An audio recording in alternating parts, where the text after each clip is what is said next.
Yang ramai belakangan ini di media sosial terutama Pak, soal pembunuhan Vina yang berlangsung 2016 dan sekarang setelah ada film muncul lagi. Prof. Mahfud, kalaupun mengikuti, kira-kira apa yang Anda simpulkan atau lihat dari peristiwa ini? Itu lagi, betapa hukum kita itu sering bisa dimain-mainkan ya. Saya tidak ingin katakan bahwa selalu dimain-mainkan, tapi sangat sering dimain-mainkan kalau sudah menyangkut pejabat atau mungkin menyangkut duit. Kalau saya katakan hukum kita selalu dimain-mainkan, saya salah, karena kasus hukum di Indonesia itu ada puluhan ribu, ya kan? Ini ada kasus 1, 2, 3, 4, 5, 6, 7, 8, 10 dan sebagainya itu. Artinya ini bagian dari penyimpangan. Saya tidak tahu persis kasus Vina itu, tapi konstruksi kasusnya kayak begini. Dulu ada tersangka 10 atau 11 orang kan untuk pembunuhan Vina itu. Lalu diajukan ke pengadilan. Itu berita acaranya kan ada 10 atau 11 orang. Diajukan ke pengadilan, yang 3 lari, yang 8 udah dihukum. Nah, sesudah muncul Vina sebelum 7 hari itu, lalu kasus ini muncul lagi. Lalu yang dulu lari itu kemana orang gitu?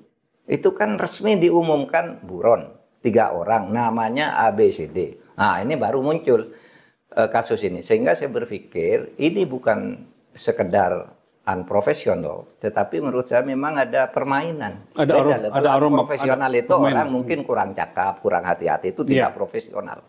Tapi kalau ada permainan untuk melindungi seseorang atau mendapat bayaran dari seseorang untuk mengaburkan kasus, itu sudah sebenarnya sebuah permainan yang jahat. Nah, saya cenderung ini lebih dari unprofesional.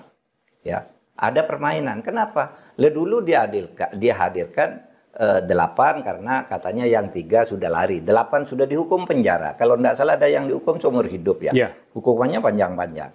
Lalu yang 3 ini dilupakan sampai 8 tahun muncul lagi. Dan muncul di film sekarang. Baru muncul di film, baru orang kaget lagi. Lalu dibuka lagi. Konyolnya lagi, padahal dulu resmi di dalam berita acara, resmi di dalam rilis yang diumumkan itu bahwa buron 3 orang. Sekarang sudah mulai ketahuan ada 2 masalah. Satu, Peggy ditangkap. Sementara mulai muncul kesaksian bahwa orangnya bukan itu. Dan Peggy-nya sendiri mengaku tidak tahu Peggy yang sekarang ditangkap. Apakah Peggy ini namanya yang sekarang ada? Apakah ini bukan sekedar kambing hitam? Ya kan? Lalu yang kedua, yang 2 orang yang buron ini kok sekarang dibilang dulu salah sebut. Mana ada orang sudah nyelidiki lama kok salah sebut ketika sebegitu profesional harusnya tiba-tiba alasannya gitu, salah sebut sehingga lalu dianggap tidak ada tuh, hanya satu, hanya Peggy itu pun diragukan.